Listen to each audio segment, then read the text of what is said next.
Hello, my beautiful friends. Thank you for returning.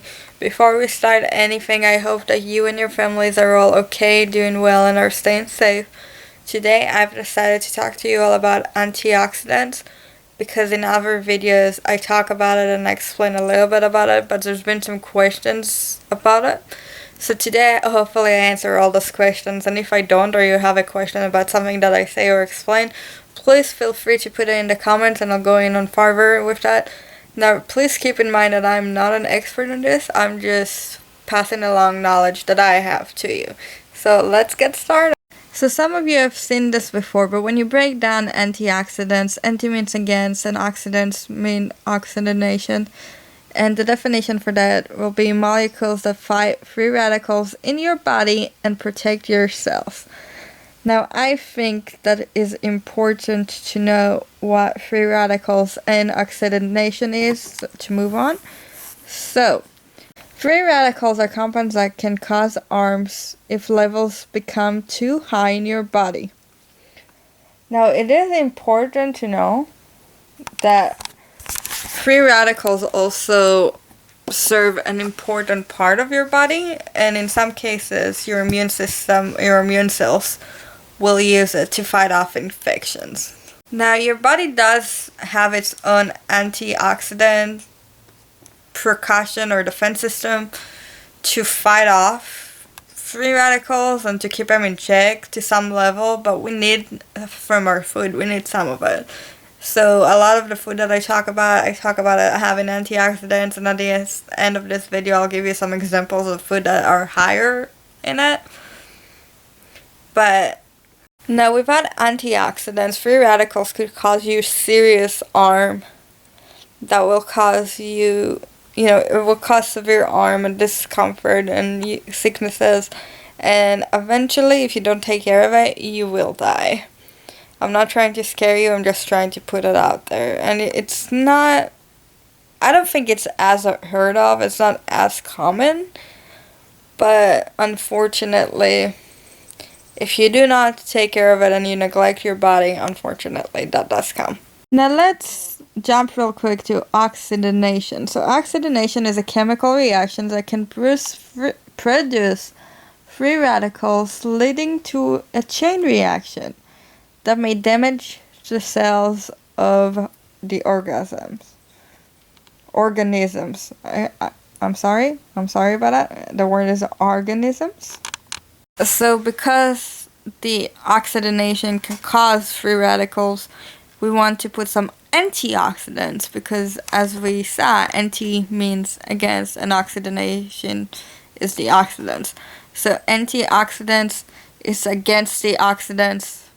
But in some levels, it is important to have those free radicals in your body, because like the example I gave you earlier, the immune system does use the cells, feed off the cells, the free radicals, to fight infections, as well as some other things.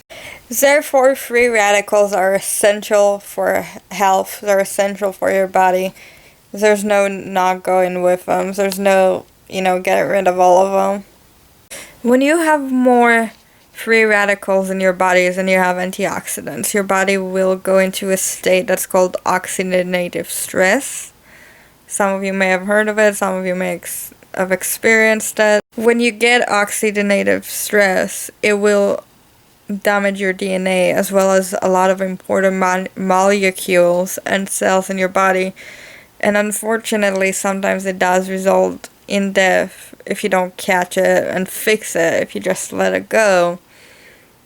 Unfortunately, that does happen.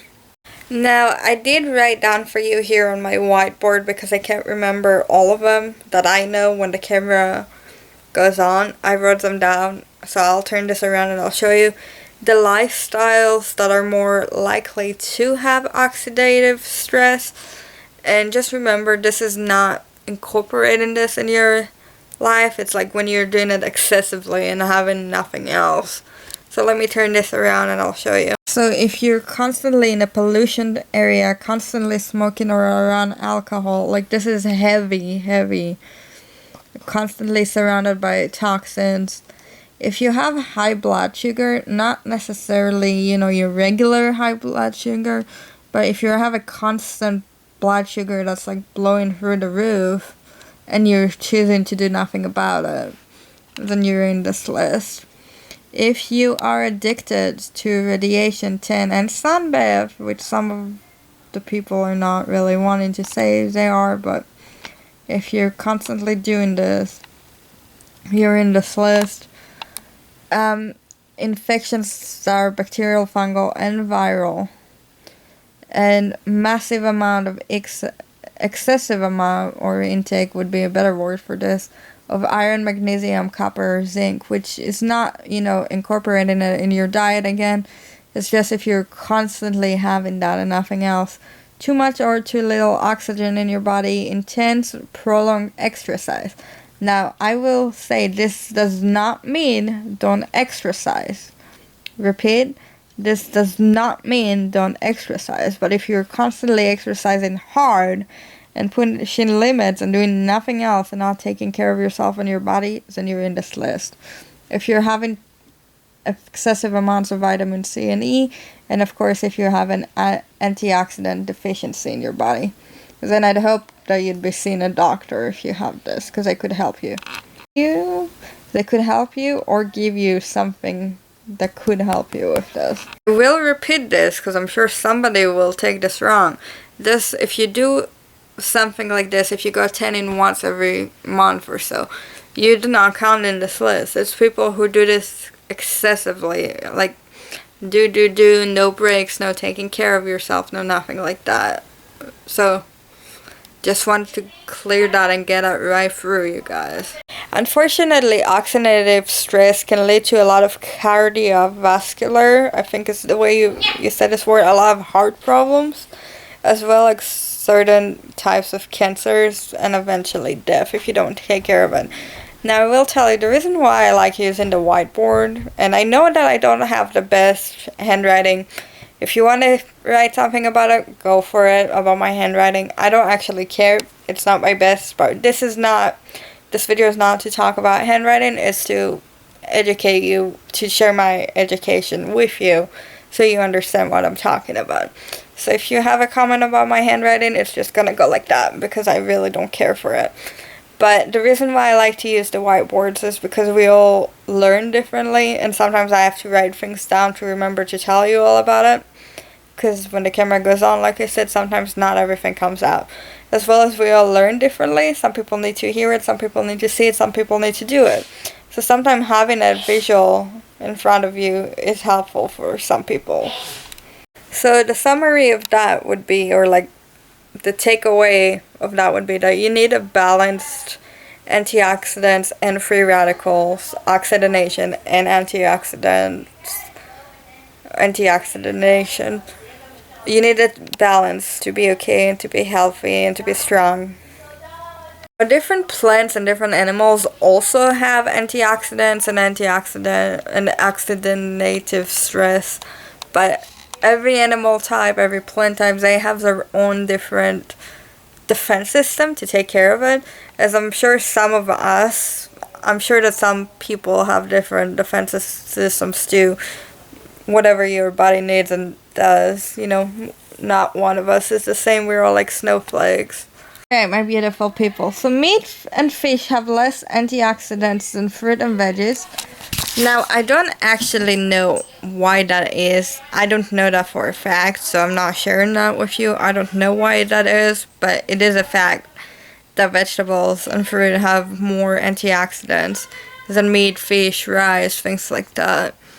But I wrote down for you here a list of examples of foods that, sorry, I have some allergies this year.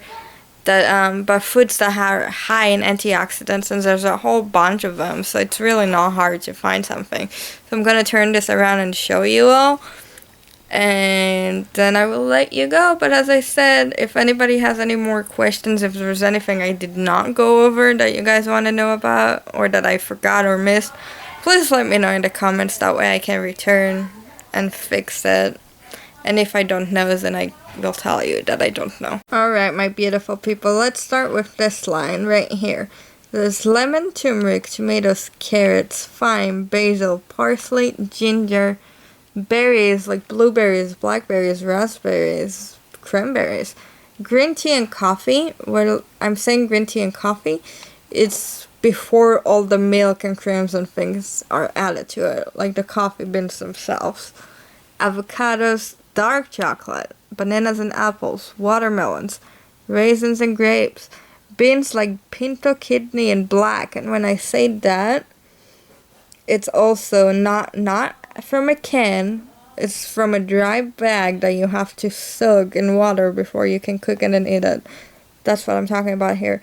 Onions and garlics, plums and prunes, eggplants, kale, spinach, artichokes, green leafy vegetables, beets, pecans and walnuts, potatoes, broccoli, peppers like bell peppers, cinnamons and pomegranates. So as you can see, those are just a few of them, and there's so many even in those few that I'm sure if you did a little bit of research, you'll find even more. And some of these things you can find all year long, and some of these things can be a seasonal treat for you. But just incorporate some of that into your diet if you don't already do have it, to have that balance from the antioxidants and the free radicals. But that is all I have for you, lovely people. So thank you all so much for hanging out with me and watching. I hope you and your family are safe and staying safe, and we'll see you next time.